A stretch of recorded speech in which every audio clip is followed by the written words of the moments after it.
Hello दोस्तों, आप सभी का स्वागत है हमारे यूट्यूब चैनल एसएससी कोचिंग पे।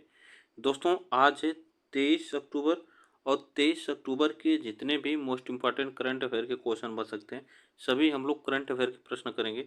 तो आप लोग एक बार वीडियो को लाइक शेयर जरूर कर दीजिएगा। और आप लोग यह क्लास सुबह 6 बजे आपको डेली मिलेगी। तो चलिए स्टार्ट करते हैं डेली करंट अफेयर के क्वेश्चन के साथ, ठीक ना। तो चलिए स्टार्ट करते हैं आज के पहले प्रश्न के साथ। देखिए, आज का पहला प्रश्न है, ब्रिक्स शिखर सम्मेलन 2024 की मेजबानी कौन सा देश कर रहा है। तो ब्रिक्स आपको याद रखना है कि यह शिखर सम्मेलन, इसकी मेजबानी कौन सा देश कर रहा है, इसके बारे में हम लोग जानेंगे। और ब्रिक्स में आपको याद रखना है कि ब्रिक्स के बारे में भी कि कौन कौन से देश आते हैं, इसको भी जानेंगे। तो अगर बात की जाए ब्रिक्स की, तो इसका मुख्यालय कहाँ पे है, तो शंघाई में, चीन में है, ठीक ना। शंघाई चीन में है, इसका मुख्यालय है, ये भी आपको याद रखना है, ठीक ना। अगर बात की जाए इसकी स्थापना की, तो इसकी स्थापना जो है 16 जून 2009 को हुई है, ठीक ना। 16 जून 2009 को इसकी स्थापना हुई है। अगर बात की जाए तो यह कहाँ पे होगा, तो रूस में होगा। इसके बारे में और जान लेते हैं। देखिए, यहाँ पे बात की जाए कि जो वैश्विक राजनीतिक परिदृश्य के बदलते दौर में रूस के कजान में, रूस के कहाँ पे किया जाएगा, तो रूस के कजान में इसका ये सम्मेलन होगा। ये भी आपको याद रखना है, यहाँ पे आयोजन किया जाएगा शिखर सम्मेलन, ठीक। इसको आप याद रखिएगा। इसका मेजबानी कौन सा देश है, तो रूस है। और रूस का जो शहर है वो कजान, वहाँ पे किया जाएगा, ये भी आप याद रखिएगा। इस शिखर सम्मेलन में कौन से देश आते हैं, तो देखिए, इसमें ब्रिक्स का मतलब होता है बी से ब्राज़ील, आर से रूस, सी से चीन, आई से इंडिया और यस से साउथ अफ्रीका। यह 5 देश इसमें हैं ब्रिक्स में, यह आपको याद रखना। और इसमें 5 और नए सदस्य जो हैं वह मिस्र, ईरान, संयुक्त अरब अमीरात और सऊदी अरब और इथोपिया भाग इसमें ले रहे हैं। ये भी आपको याद रखना है। अगर बात की जाए, ब्रिक्स देशों ने न्यू डेवलपमेंट बैंक की स्थापना की, जिसका मुख्यालय कहाँ पे है, तो शंघाई चीन में। ये भी आपको याद रखना है। न्यू डेवलपमेंट बैंक की स्थापना किसने की, तो ब्रिक्स देशों ने की है, ठीक। चलिए आगे चलते हैं नेक्स्ट क्वेश्चन पे। उड़ान योजना के तहत यूपी के किस जिले में नई हवाई अड्डे का उद्घाटन किया गया, तो इसको आपको बताना है। नई हवाई अड्डे का उद्घाटन किया गया, तो इसको आप बताइएगा इसमें कौन सा ऑप्शन से होगा। तो इसमें देखिए, जो 3 नए हवाई अड्डे का उद्घाटन किया गया है, ये भी आपको याद है। एक तो सहारनपुर है जो यूपी का है, ठीक ना। इसके बारे में थोड़ा सा जान लेते हैं। देखिए, पीएम मोदी ने उड़ान योजना के तहत, किस योजना के तहत, तो उड़ान योजना के तहत, आप इसको याद रखिएगा। यह मध्य प्रदेश के रीवा में और अंबिकापुर छत्तीसगढ़ और सहारनपुर उत्तर प्रदेश में हवाई अड्डों का उद्घाटन किया है। यह बातें आपको याद रखना है। सरकार ने हाल ही में उद्घाटन योजना को 10 वर्ष पूरे किए हैं। कितने वर्ष, 10 वर्ष अभी पूरे किए हैं उड़ान योजना को, ये भी आपको याद रखना है। इस पहल का उद्देश्य क्या है, क्षेत्रीय कनेक्टिविटी को बढ़ाना। क्या है उद्देश्य, इस क्षेत्रीय कनेक्टिविटी को बढ़ाना है, ये भी आपको याद रखना है। तो इसमें आपसे पूछा जा सकता है कहाँ पे, रीवा मध्य प्रदेश, अंबिकापुर छत्तीसगढ़ और सहारनपुर उत्तर प्रदेश में यह उद्घाटन नरेंद्र मोदी द्वारा किया गया है, यह उड़ान योजना के तहत, ये भी आपको याद रखना है। चलिए आगे चलते हैं। राष्ट्रीय पैरा तैराकी चैंपियनशिप 2024 का आयोजन कहाँ किया जा रहा है, तो यह बताइएगा। राष्ट्रीय पैरा जो तैराकी चैंपियनशिप है, इसका आयोजन कहाँ किया जा रहा है, तो इसका आयोजन आप याद रखिएगा पणजी में, गोवा राज्य में यह किया जा रहा है, पणजी में। इसको आपको याद रखना है। इसके बारे में थोड़ा सा जान लेते हैं। देखिए, यहाँ पे क्या है कि जो राष्ट्रीय पैरा तैराकी चैंपियनशिप 2024 का आयोजन पणजी में हो रहा है, उसमें राजस्थान के लाखन सिंह, जो कि पुरुष वर्ग में यस 4 100 मीटर फ्री स्टाइल में स्वर्ण पदक जीता है। वहीं बात की जाए इसमें यस 5 में 100 मीटर फ्री स्टाइल में उड़ीसा के नरहरि ने जीता है स्वर्ण पदक। और महाराष्ट्र के चैतन्य ने यस 6 में 100 मीटर फ्री स्टाइल में स्वर्ण पदक जीता है। किसने, तो ये भी आपको याद रखना है, ठीक ना। उत्कृष्ट प्रदर्शन करते हुए स्वर्ण पदक जीता है यह 3 लोग, आप इसको याद रखना। इसमें देखिए, यस 4 में इन्होंने जीता है और यस 5 में नरहरि ने जीता है और इसमें यस 6 में किसने जीता है, तो यह आपको याद रखना, चैतन्य ने जीता है। चलिए आगे चलते हैं नेक्स्ट क्वेश्चन पे। बंगाल की खाड़ी में उठे चक्रवाती तूफान दाना को किस देश ने नाम दिया है, तो देखिए यहाँ पे दाना जो है कहीं कहीं डाना लिखा है, ठीक ना, इसको याद रखना है। कहीं कहीं डाना लिख के आ रहा है तो ये भी आपको याद रखना है। यहाँ पे डाना और दाना, डाना और दाना, आप इसको याद रखना है, ठीक ना। ये चक्रवाती तूफान का नाम है। किस देश ने इसका नाम दिया है, यह आपसे पूछा जाए तो इसको आपको बताना है। तो इसका नाम दिया है कतर ने, ठीक ना, कतर ने इसका नाम दिया है, इसको आपको याद रखना है। ठीक, इसके बारे में थोड़ा सा जान लेते हैं। देखिए, चक्रवाती तूफान जो है दाना के गुरुवार सुबह उड़ीसा के तट से टकराने की आशंका है और इसकी गति जो हवा की 120 किलोमीटर प्रति घंटा है, ठीक है, 120 किलोमीटर प्रति घंटा है। इसको भी आपको याद रखना है। यह किससे टकराएगा, तो उड़ीसा और पश्चिम बंगाल के तट से टकराएगा, ये भी आप याद रखिएगा। अगर बात की जाए दाना का अर्थ क्या है अरबी भाषा में, तो उदारता, इसका अर्थ है अरबी भाषा में उदारता। और यह कैसा चक्रवात है, तो उष्णकटिबंधीय चक्रवात है, ये भी आपको याद रखना है। और जो यह चक्रवातों का नामकरण किया जाता है वह किसके माध्यम से किया जाता है, तो ये याद रखिएगा WMO के माध्यम से, जो कि विश्व मौसम विज्ञान संगठन द्वारा किया जाता है। और जो है ESCAP जो है संयुक्त राष्ट्र आर्थिक और सामाजिक आयोग एशिया और प्रशांत के द्वारा यह किया जाता है नामकरण। इतनी बातें आपको याद रखना है, ठीक है, यहाँ से प्रश्न बन सकता है। चलिए आगे चलते हैं नेक्स्ट क्वेश्चन पे। राष्ट्रमंडल खेलों के 2026 संस्करण से कई खेलों का बाहर कर दिया गया, इसका आयोजन कहाँ होगा, तो इसका आयोजन आपसे पूछा है। तो यह बातें आपको याद रखना। 2026 संस्करण का आयोजन ग्लासगो में होगा, ठीक ना, ग्लासगो में किया जाएगा। ग्लासगो यह स्कॉटलैंड का शहर है, ये भी आपको याद रखना है। स्कॉटलैंड का शहर है, स्कॉटलैंड का शहर है, यह आपको याद रखना है। और इससे पहले 2022 में, इससे पहले 2022 में यह राष्ट्रमंडल खेल कहाँ पे आयोजित किया गया था, यह आयोजित किया गया था बर्मिंघम में। कहाँ पे, बर्मिंघम में, यह भी आपको याद रखना है। बर्मिंघम में यह आयोजित किया गया था, इसको आपको याद रखना है, ठीक ना। अगर बात की जाए यहाँ पे इसके बारे में थोड़ा सा जान लेते हैं। देखिए, 2022 राष्ट्रमंडल खेलों में भारत ने जिन 12 खेलों में स्वर्ण पदक जीता, उन्हें 6 को 2026 संस्करण से बाहर कर दिया है। पिछले जो राष्ट्रमंडल खेल हुआ था 2022 में, उसमें भारत ने 12 खेलों में पदक जीता था। अब उसमें से 6 खेल जो कि 2026 में बाहर कर दिए गए हैं, ये भी आपको याद रखना है। जिसमें देखिए badminton, cricket, hockey, squash, table tennis और कुश्ती शामिल है। इसमें आपको याद रखना है राष्ट्रमंडल खेलों का 2026 संस्करण जो है ग्लासगो में आयोजित किया जाएगा।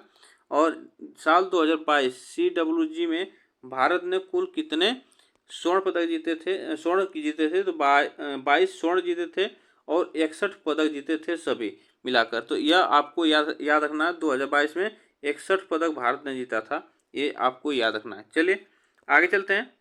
संयुक्त राष्ट्र जैव विविधता सम्मेलन COP16 का आयोजन किया जा रहा है। तो COP16 का आयोजन कहाँ पे किया जा रहा है, यह आपको याद रखना है। याद रखिएगा कि यह कोलंबिया में किया जा रहा है। इसमें कोलंबिया में इसमें कितने देश भाग ले रहे हैं, तो 200 देश इसमें भाग ले रहे हैं, लगभग 200 देश भाग इसमें ले रहे हैं। इसको भी आपको याद रखना है, ठीक ना। अगर बात की जाए कोप की, तो कोप का फुल फॉर्म होता है, क्या होता है full form, conference of parties. Conference of parties इसका फुल फॉर्म होता है, ये भी आपको याद रखना है। इससे पहले अगर पूछा जाए कॉप 15 का आयोजन कहाँ पे किया गया था 2022 में, 2022 में कहाँ पे किया गया था, तो मॉन्ट्रियल में किया गया था। मॉन्ट्रियल में किया गया था, ये भी आपको याद रखना है, ठीक है, यह आपको याद रखना है। और इसकी अध्यक्षता किसने की, तो अध्यक्षता इसकी चीन ने की थी, इसकी अध्यक्षता चीन ने की थी, ये भी आपको याद रखना है। इसके बारे में थोड़ा सा जान लेते हैं। देखिए, संयुक्त राष्ट्र जैव विविधता मंडल जो है कोप, यह आपको याद रखना है, यह कोलंबिया में किया जाएगा इसकी शुरुआत। और इसमें लगभग 200 वैश्विक जैव विविधता प्रतिस्पर्धा पर इसमें देश भाग ले रहे हैं।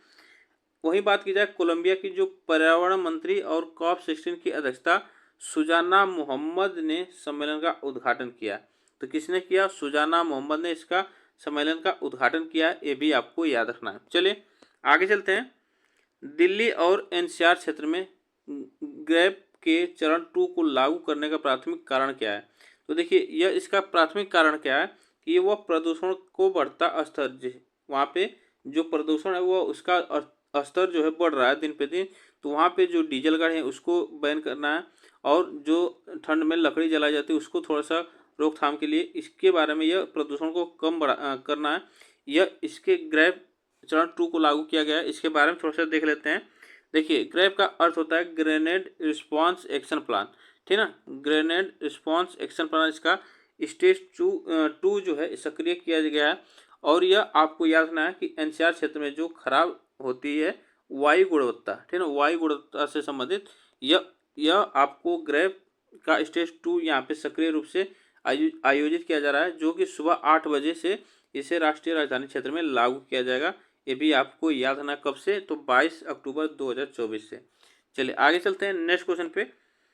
यहाँ पे देखिए क्वेश्चन, इंडिया इंटरनेशनल सेंटर में उद्घाटन की गई खादी प्रदर्शनी का विषय क्या था?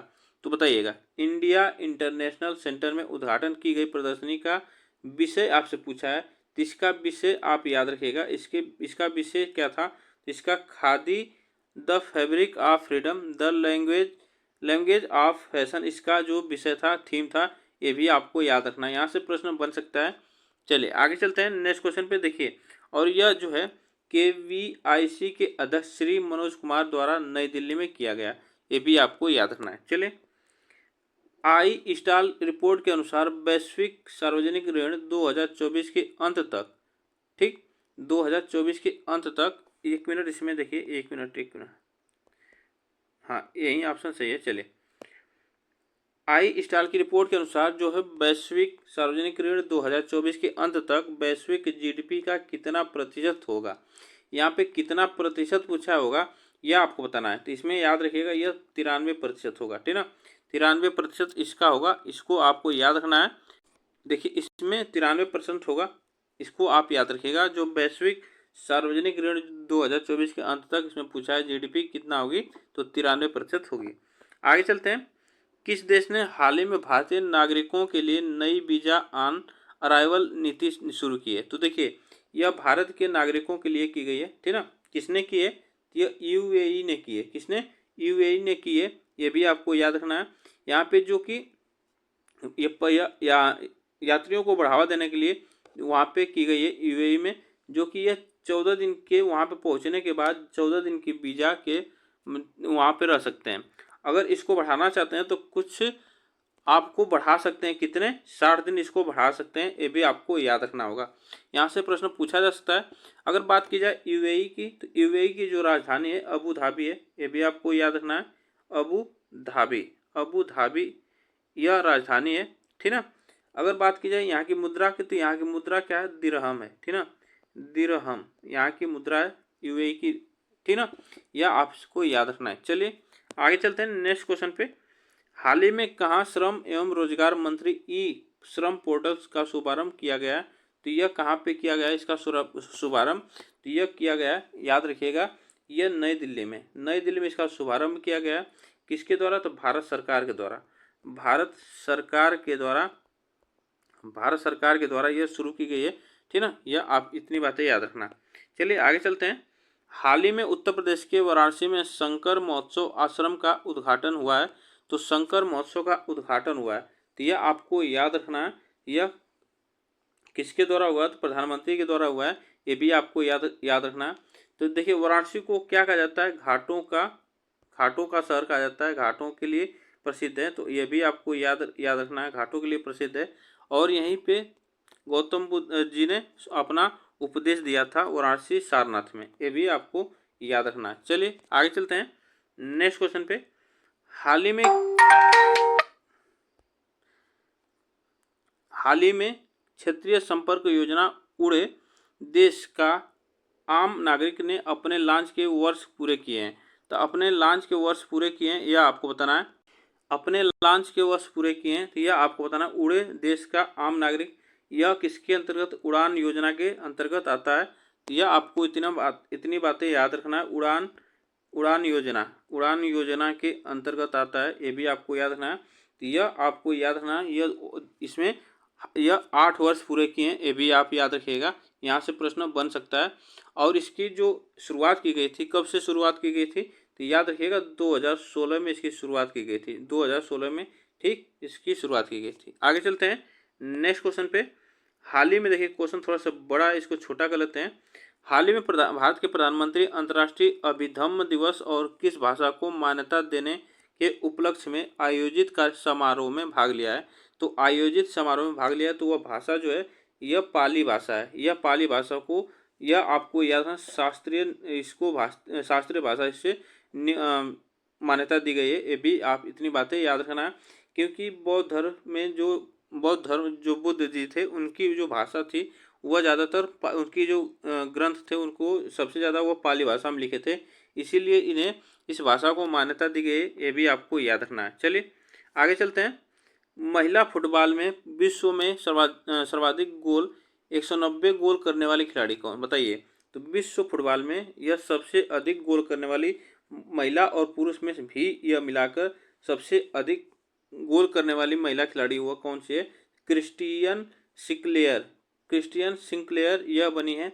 यह कहाँ की है? तो कनाडा की है, ठीक ना, कनाडा की हैं। ये भी आपको याद रखना है, यहाँ से प्रश्न बन सकता है, यह आप याद रखिएगा। चलिए आगे चलते हैं। इसमें नेक्स्ट क्वेश्चन पे अगर यहाँ पे पूछा जाए कि दूसरे नंबर पर कौन है, तो दूसरे नंबर पे याद रखिएगा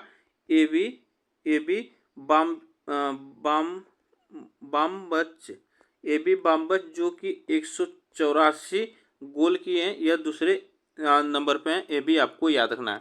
चलिए आगे चलते हैं नेक्स्ट क्वेश्चन पे। हाल ही में किस राज्य ने आतंकवादियों के विरोध को रोकने के लिए सिटीजनल ऐप लॉन्च किया है? तो बताइए, सिटीजनल ऐप लॉन्च किया है, तो यह आतंकवादियों को विरोध को रोकने के लिए।